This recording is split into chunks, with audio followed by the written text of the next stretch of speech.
சமயபுரம் மாரியம்மன் திருக்கோவில். திருச்சி கோவில் வரிசையில நாம ரெண்டாவதா பார்க்க போறது சமயபுரம் மாரியம்மன் கோவில்.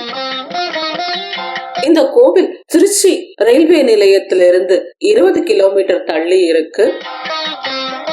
அருகில இருக்க விமான நிலையம் திருச்சி விமான நிலையம். இந்த கோவில் சென்னை திருச்சி தேசிய நெடுஞ்சாலை அருகில இருக்கு.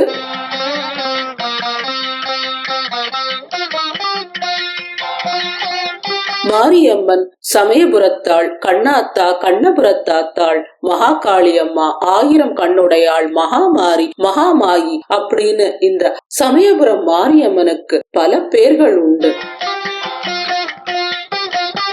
மாரி அப்படின்னா மழைன்னு அர்த்தம். மழைய போல கருணையை நம்மேல் பொழிபவள் அப்படிங்கறதுனால இந்த அம்மனுக்கு மாரியம்மன் அப்படிங்கிற பேர். வடமொழியில மகாமாரி அப்படின்னா அம்மை நோய்களை குறிக்கிற சொல். அந்த நோய்களை தீர்க்கிற அம்மனா மாரியம்மன் விளங்குறாங்க.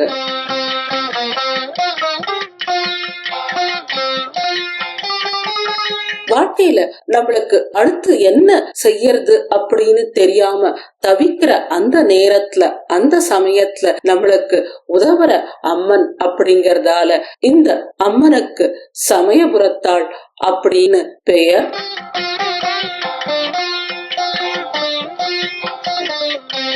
வாழ்க்கையில எல்லாரும் கைவிட்டு போனாலும் என்னைக்கும் நம்மளோட அம்மா நம்மளை விட்டு போகவே மாட்டாங்க.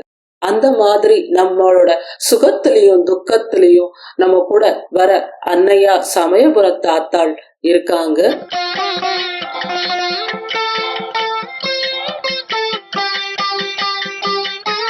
இந்த சமயபுரத்தை முன்னாள்ல கண்ணனூர் அப்படின்னும், கண்ணபுரம் அப்படின்னும், விக்ரமபுரம், மகாகாளிபுரம் அப்படின்னு பல பேர்ல வழங்கி இருக்காங்க.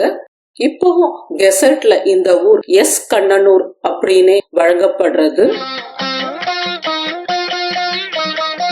இந்த கோவிலை பத்தி பல புராண கதைகள் இருக்கு.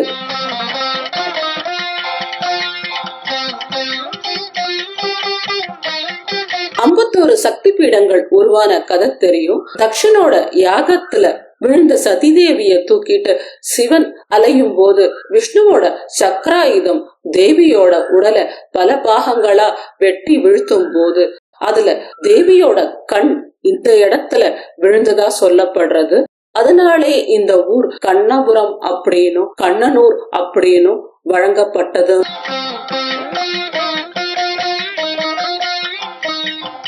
விக்ரமாதித்ய மன்னன் பாரதத்தோட தென்பகுதிக்கு வந்த போது தன்னோட உஜ்ஜயினி மகாகாளியோட ஒரு விக்கிரகத்தை கொண்டு வந்ததாகவும் அந்த விக்கிரகத்தை இங்க பிரதிஷ்டை பண்ணதாகவும் சொல்றாங்க. அருகிலேயே போஜேஸ்வரர் அப்படிங்கிற கோவிலும் இங்க இருக்கு. அதனால இந்த ஊர் விக்ரமபுரம் அப்படின்னு பழங்காலத்துல அழைக்கப்பட்டது.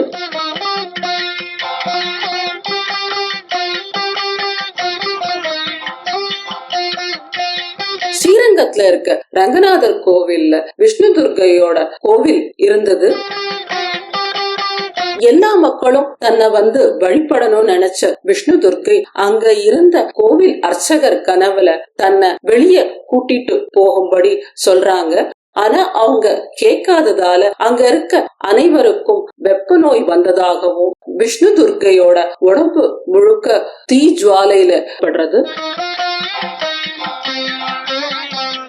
அதனால ஸ்ரீரங்கம் கோவில்ல இருந்த விஷ்ணு துர்க்கைய பல்லக்குல வச்சு கூட்டிட்டு வரும்போது ஒரு தீப்பிழம்பு முன்னாடி வழிகாட்டிட்டு போனதாகவும் அது இங்க இருக்க வேப்பமர காட்டு அருகில வந்த போது மறைஞ்சதா சொல்றாங்க. அப்போ பல்லக்கு தூக்கிட்டு வந்தவங்க அனைவரும் வேப்பமர காடுல பல்லக்க கீழே வைக்க அத திரும்ப எடுக்க முடியாதபடி போனதாகவும் அப்போ அங்க கேட்ட அசுரரி இங்கேயே தேவி கோவில் கொள்ள விருப்பம் தெரிவிச்சதாகவும் சொல்லப்படுறது. ஒரு காலத்துல இந்த இடம் வேப்பமர காடா இருந்ததாகவும் அந்த வேப்ப மரத்துக்கு நடுவுல சுயம்புவா அம்மனோட சிலை இருந்ததாகவும் சொல்றாங்க. அருகில இருந்த கிராம மக்கள் வழிபட்டு வந்திருக்காங்க.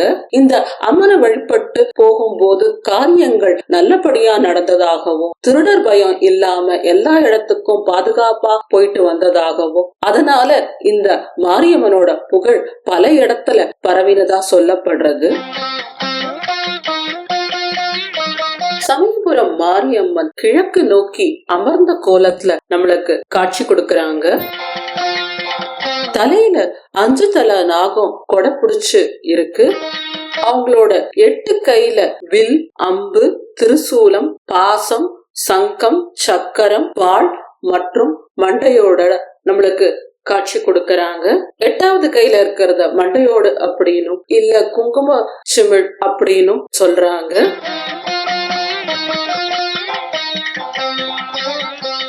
அம்மன் தன்னோட வலது கால கீழே அசுரர்களோட தலை மேல வச்சபடியும் இடது கால மடிச்சும் வச்சிருக்காங்க.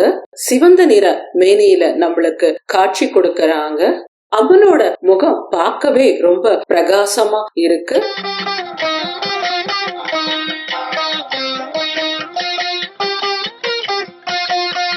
மாரியம்மனோட சிலை கல்லால செதுக்கப்பட்டதில்ல, மணலாலையும் களிமண்ணாலையும் மூலிகைகளாலையும் சேர்த்து கட்டமைத்த திருமேனி. அம்மனோட மூலவர் சிலைக்கு அபிஷேகம் கிடையாது. அங்க இருக்க உற்சவர் சிலைக்கு தான் அபிஷேகம் செய்யறாங்க.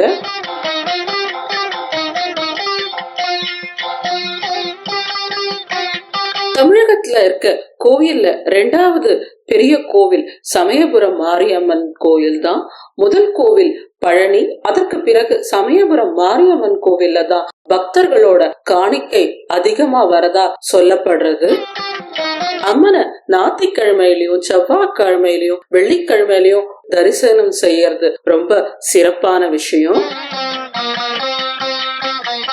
வருஷம் முழுதும் கோவில்ல கூட்டம் இருந்தாலும் தைப்பூசம் ரொம்ப விசேஷமா கொண்டாடப்படுறது. தைப்பூசத்தும் போது அம்மன் கொள்ளிடக்கரை வரைக்கும் போயிட்டு தீர்த்தவாரி முடிச்சிட்டு திருப்பி வராங்க. அதுக்கடுத்து இங்க முக்கியமா நடைபெற விழா மாசி மாசம் பச்சை பட்டினி விரதம் அப்படிங்கிற திருவிழா. எல்லா தெய்வத்துக்கும் மக்கள் தான் விரதம் இருந்து நேர்த்திக்கடன் செலுத்துவாங்க. ஆனா சமயபுரம் அம்மன் நமக்காக 4 வாரம் பட்டினி இருக்காங்க. உலக மக்கள் அனைவரும் நல்லபடியா இருக்கணும் அப்படின்னும், வெப்ப நோய்கள் எதுவும் நம்மள தீண்டக்கூடாது அப்படின்னும் அம்மன் மாசி மாசம் கடைசி ஞாயிற்றுக்கிழமையில இருந்து பங்குனி மாசம் கடைசி ஞாயிற்றுக்கிழமை 28 நாட்கள் பச்சை பட்டினி விரதம் இருக்காங்க. அந்த 28 நாட்களும் சமைத்த உணவு எதுவும் அம்மனுக்கு நைவேத்தியமா படைக்கப்படுறது இல்ல. இளநீரும் மோரும் பானகமும் மாரியம்மனுக்கு நைவேத்தியமா 28 நாட்கள் இருக்காங்க. மாசி மாசம் கடைசி ஞாயிற்றுக்கிழமையில இருக்க மாரியம்மனும் பங்குனி மாசம் கடைசி ஞாயிற்றுக்கிழமையில இருக்க அம்மன் நம்மளுக்காக பட்னி இருந்து நல்ல இளைச்சத கண்கூடா பார்க்கலாம்.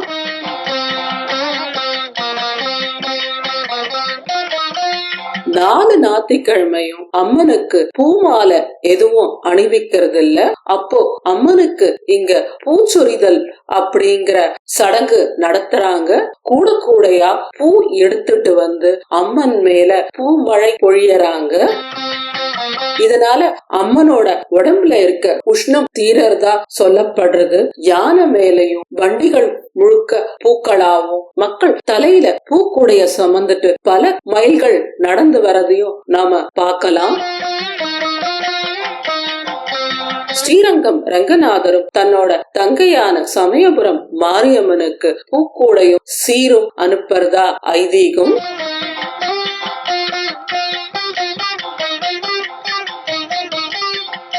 நமக்காக பட்டினி இருந்து நம்ம காக்கிற சமயபுர மாரியம்மனோட கருணைய நாம என்னன்னு சொல்றது.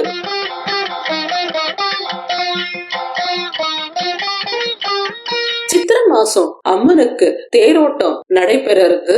அப்போ அகிலாண்டேஸ்வரி ஜம்புகேஸ்வரர் கோவில் இருந்து அம்மனுக்கு சீர் எடுத்துட்டு வந்து கொடுக்கறாங்க. தேரிலிருந்து இறங்கறதுக்கு முன்னாடி அகிலாண்டேஸ்வரி ஜம்புகேஸ்வரரோட சீரை வாங்கிட்டே இறங்குறாங்க.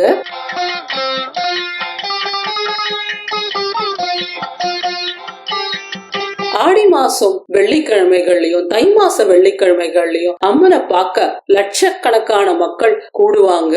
நவராத்திரி 9 நாளும் இங்க ரொம்ப விமரிசையா கொண்டாடப்படுறது.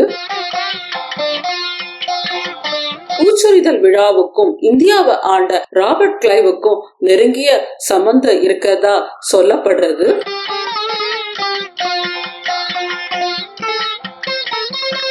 இங்கிலாந்து படைகளுக்கும் பிரெஞ்சு படைகளுக்கும் கண்ணனூர்ல சண்டை நடைபெற்ற போது வெறும் கிளார்க்காக இருந்த ராபர்ட் கிளைவ் கண்ணனூர் கோட்டையா இருந்த இந்த இடத்துல தன்னோட படைகளோட தங்குறார்.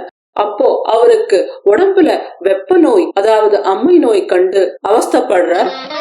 அவரோட தளபதியான ஜின்ஜின் அப்படிங்கிறவர் இரவு நேர குதிரையில வலம் வரும்போது எதிர 2 கைகள்லயும் தீச்சட்டி ஏந்திட்டு மஞ்சள் புடவையோட ஒரு பெண் நகர்வலம் வரத பாக்குற.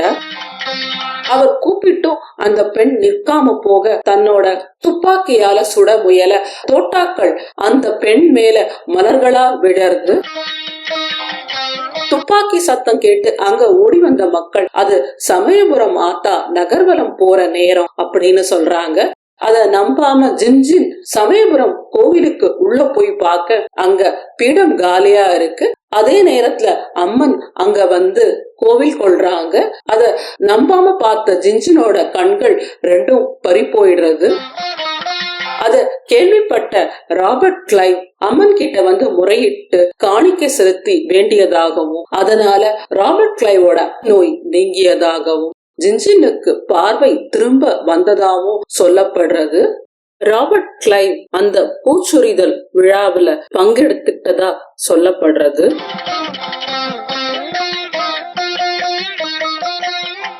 இங்க நேர்த்திக்கடன் பலவிதமா செலுத்துறாங்க. அங்க பிரதட்சணம் செய்யறாங்க. வெள்ளத்திலயும் அரிசி மாவுலயும் நெய்யும் சேர்த்து மாவிளக்கு ஏத்துறாங்க.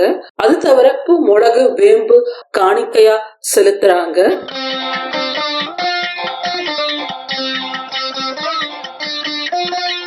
பிரார்த்தனை ஸ்தலமா இருக்கிறதால இங்க இருக்க அம்மனுக்கு முடி காணிக்கையும் அளிக்கிறாங்க.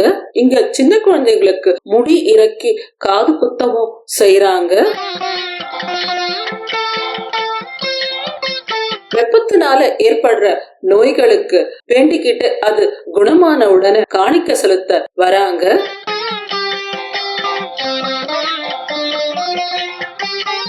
பல நோய்களுக்கும் இந்த அம்மனை வேண்டிக்கிட்டா தீரறதா நம்பிக்கை. இந்த அம்மன் கிட்ட உடல் உபாதை சம்பந்தமா வேண்டிக்கிட்டு காணிக்க செலுத்துறாங்க. கண் மாதிரியும் கால் மாதிரியும் இருக்க உருவங்களை அம்மனோட உண்டியல்ல காணிக்கையா செலுத்துறாங்க.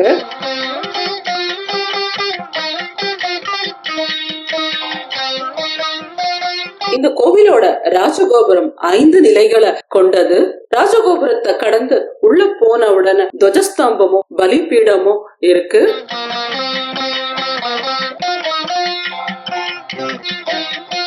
கோவில் பிரகாரத்துல விநாயகருக்கு ஒரு சன்னதியும் இருக்கு. அது தவிர அம்மனோட உற்சவ மூர்த்திக்கு தனி சன்னதி இருக்கு. இங்க கர்ப்ப கிரக கோபுரம் தங்கத்தால வெஞ்சிருக்காங்க. அது இப்போ சற்றே கருத்து போய் இருக்கு.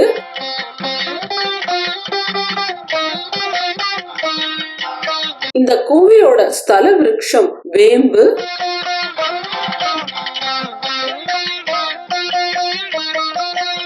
இந்த கோவிலோட பிரகாரத்துல இருக்க கூரையில, அதாவது விதானத்துல அம்மனோட பல ஓவியங்கள் வரைஞ்சிருக்காங்க. ஒவ்வொன்னத்தையும் நின்று பார்த்துட்டு இருக்கா போல அவ்வளவு அழகு. அம்மனோட பலவேறு வடிவங்களும் அஷ்டலட்சுமிகளுக்கு நடுவுல இருக்க மாரியம்மனும் பார்த்துட்டே இருக்கலாம் போல அவ்வளவு அழகா இருக்கு.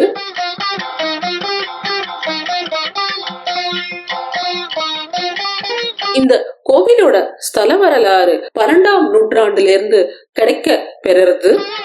வீர சோமேஸ்வரன் அப்படிங்கிற ஹொய்சாலா மன்னர் இந்த ஊரான கண்ணனூர விக்ரமபுரம் அப்படின்னு தன்னோட தலைநகரா கொண்டு தென்னக பகுதி முழுவதும் ஆட்சி செஞ்சிருக்கான். அந்த காலத்துல இந்த இடம் பெரிய வணிக கேந்திரமா இருந்திருக்கு.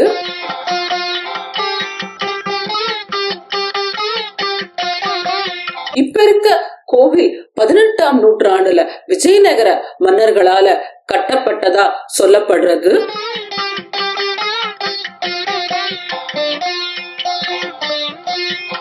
இந்த கோவில விஜயரங்க சொக்கநாதர் அல்லது விஜயராய சக்கரவர்த்தி அப்படிங்கிற நாயக்க மன்னர் கட்டினதாகவும் அவரோட காலத்துலதான் இங்க இருக்க ராஜகோபுரமும் கருவறை கோபுரமும் மத்த தெற்கு மேற்கு கோபுரங்கள் கட்டப்பட்டதா சொல்லப்படுறது.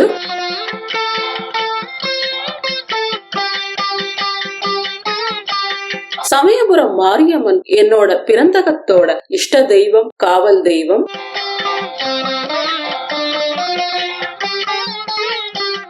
பல இக்கட்டான நேரங்கள்ல அவங்களோட கருணைய நாங்க நல்லாவே உணர்ந்திருக்கோம். இந்த அம்மனோட உற்சவ விக்கிரகத்தை தங்கத்தேர்ல வச்சு இழுத்துட்டு வர பாக்கியம் எங்க அனைவருக்குமே கிடைச்சது. தங்கத்தேர்ல வச்சு அவங்கள இழுத்த பிறகு எங்களோட குடும்பத்துல இருந்த பல பிரச்சனைகள் தீர்ந்தத நாங்க கண்கூடா பார்த்திருக்கோம்.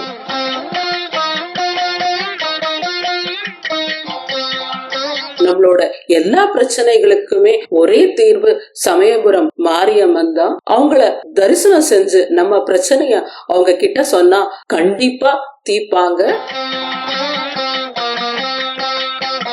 அவங்கள நினைச்சு நாம செய்யற பிரார்த்தனை எதுவும் வீண் போறது இல்ல. சமயபுரம் மாரியம்மன் இப்ப மாதிரியே எதிர்காலத்திலயும் எல்லா மக்களோட பிரச்சனைகளையும் தீர்த்து அவங்களோட வளமான வாழ்க்கைக்கு அருள் புரியணும் அப்படின்னு வேண்டிக்கிட்டு நாங்க அங்க இருந்து கிளம்பினோம்.